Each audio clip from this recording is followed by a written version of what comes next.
तो सबसे पहले ना ये वीडियो बहुत ही हेल्पफुल होने वाली है, तो वीडियो को और लोग को शेयर कर दीजिए। इन वीडियो को कंप्लीट देखना है, स्किप नहीं करना है, क्योंकि ये वाली दिक्कत ना हो सकती है कि आपके घर में किसी न किसी को ज़रूर हो, शायद आपको ही हो सकती है।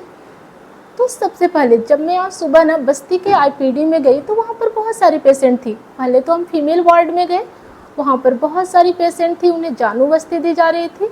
तो मैंने पेशेंट से पूछा कि क्या दिक्कत थी, तो बता रही थी कि उन्हें चलने में दिक्कत हो रहा था, बहुत ज़्यादा घुटने में दर्द हो रहा था, बैठ जा रही थी तो फिर उठ नहीं पा रही थी, इतना ज़्यादा ना जोड़ों में अकड़न हो जा रही थी, सीढ़ियों पर सही से नहीं चढ़ पा रही थी, एक दो सीढ़ी चढ़ रही थी, फिर उसके बाद बहुत ज़्यादा जोड़ों में दर्द होने लग रहा था।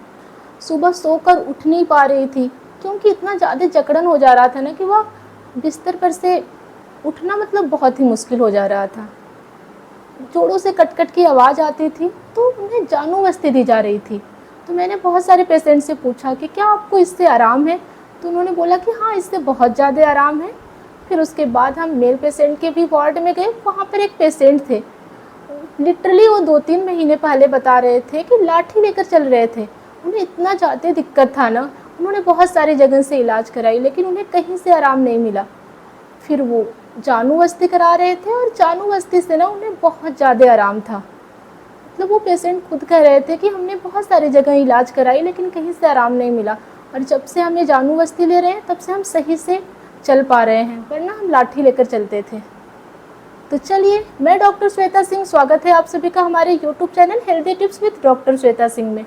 तो आज हम लोग बात करेंगे कि जानू बस्ती क्या है, जानू बस्ती के बेनिफिट क्या है, जानू बस्ती कैसे दी जाती है, क्या इसे हम घर पर दे सकते हैं।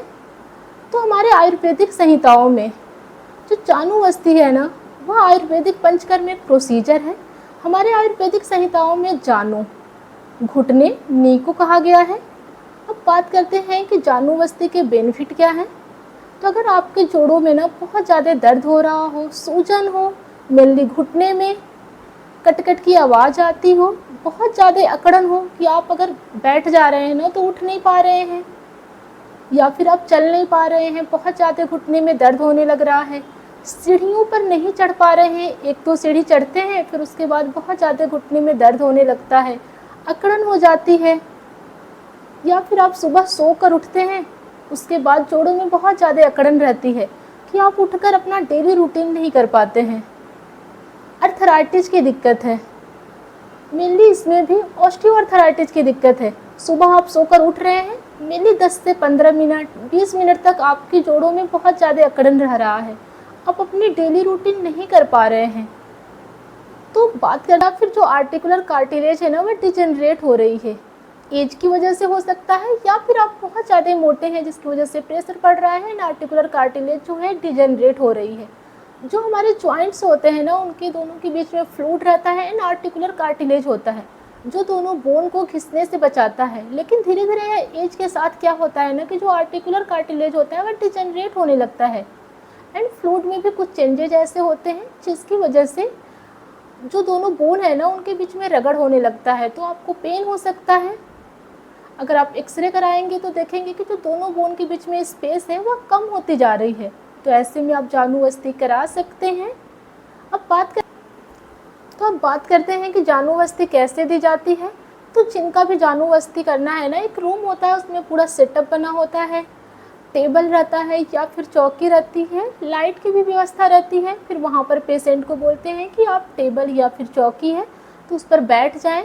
फिर गेहूं का आटा एंड उड़द के आटे को अच्छे से मिक्स करके गूँथ लेते हैं।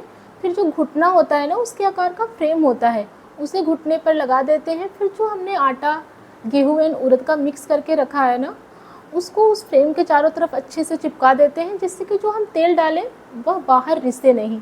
तो हर डिजीज के अनुसार अलग अलग तेल होती है, महानारायण तेल हो सकता है, महाविष्गर्भ तेल हो सकता है, पंचगूर तेल हो सकता है, या सेंधावादी, या फिर एरंड तेल या बला तेल हो सकता है। फिर उसमें हम उस तेल को डालते हैं, स्विच ऑन करके पेशेंट को थमा देते हैं कि जब आपको यह गर्म लगने लगे तो आपको स्विच ऑफ कर देना है। फिर अगर आपको हल्का ठंडा लगने लगे तो स्विच ऑन कर देना है। यह प्रोसीजर आपको कम से कम 20 मिनट तक करना है, 20 से 25 मिनट तक। फिर उसके बाद तेल को बाहर निकाल लेते हैं, फिर फ्रेम को भी हटा देते हैं और वहाँ पर राउंड राउंड मसाज करते हैं। कम से कम 5 से 10 मिनट तक। और पेशेंट को फिर एडवाइज करते हैं कि आपको 30 मिनट तक कुछ ठंडा खाना पीना नहीं है, बहुत ज़्यादा ठंडी जगह जाना भी नहीं है, नहाना भी नहीं है। अगर आपको बहुत ज़्यादा प्यास लग रही है तो गर्म पानी का यूज करें। यह प्रोसीजर आप बात करते हैं कि घर पर कैसे करें, तो वही अगर आपके पास फ्रेम नहीं भी है तो गेहूं का आटा एंड उड़द का आटा दोनों को अच्छे से मिक्स कर लें, अच्छे से गूँथ लें, फिर घुटने पर चारों तरफ से अच्छे से लगा लें। अगर फ्रेम है तो बहुत ही अच्छा कि जो तेल रहेगा ना आप डालेंगे वो बाहर रिसेगा नहीं। तो अब घर पर करना है तो तेल को गरम कैसे करें, सबसे बड़ी बात तो यही होती है। तो जिस भी तेल से करना है, या फिर महानारायण हो गया, या फिर पंचगुड़ हो गया, या महाविष्कर्प हो गया, या फिर एरंड तेल हो गया, तो उसको अच्छे से बाहर गरम कर लें। फिर आधा तेल वहाँ पर डालें जो आपने अच्छे से घुटने पर आटा लगा लिया है वहाँ पे डालना है, और आधा तेल बाहर रखें। जब यह तेल पेशेंट जिनका आप कर रहे हैं उनसे पूछेंगे क्या आपको ठंडा लगने लगा, हल्का मतलब कम गर्म लग रहा है, तो उस तेल को बाहर निकाल लें। फिर बाहर जो आपने आधा तेल रख रखा है ना उसको उसमें डाल दें। ऐसे ही यह प्रोसीजर आपको 15 से 20 मिनट तक करनी है। फिर उसके बाद लास्ट में सारा तेल बाहर निकाल लेना है एंड जो आटा का आपने लगा रखा है उसे हटा लेना है, और वहाँ पर अच्छे से राउंड राउंड मसाज करना है और बोलना है कि 30 मिनट तक आपको नहाना नहीं है और कुछ ठंडा सेवन नहीं करना है। अगर बहुत ज़्यादा प्यास लग रही है तो फिर गर्म पानी का यूज कर सकते हैं। आशा करती हूँ कि आपको समझ में आया होगा, वीडियो अच्छा लगा होगा। बाकी अगर आपके घर में किसी को दिक्कत है तो आप ऐसे प्रोसीजर घर पर भी कर सकते हैं, आप देखेंगे कि इससे बहुत ज़्यादा आराम है। अगर आपको अर्थराइटिस की दिक्कत है, अगर शुरुआती फेज है, अगर आपको शुरू में ऐसा लग रहा है कि बहुत ज़्यादा हमारे जॉइंट में स्टिफनेस है, बहुत ज़्यादा जकड़न है, अकड़न हो रही है, या फिर बहुत ज़्यादा दर्द हो रहा है, जोड़ों से कट कट की आवाज़ आ रही है, या फिर चलने में दिक्कत हो रही है, तो आप एक बार अगर आपके आसपास कोई आयुर्वेदिक क्लिनिक या आयुर्वेदिक हॉस्पिटल है या फिर आयुर्वेदिक डॉक्टर है तो वहाँ जाकर संपर्क करें। अगर आप शुरुआत में जाते हैं तो इसके बहुत ही अच्छे रिजल्ट हैं। बाकी चैनल को लाइक कीजिए, शेयर कीजिए, सब्सक्राइब कीजिए। मैंने लास्ट में एक वीडियो ऐड कर दिया है जब हम लोग जानूवस्ती दे रहे थे पेशेंट को, आप लोग इसे देख सकते हैं। इससे बहुत सारी चीज़ें सीख सकते हैं कि कैसे देना है, कैसे क्या करना है।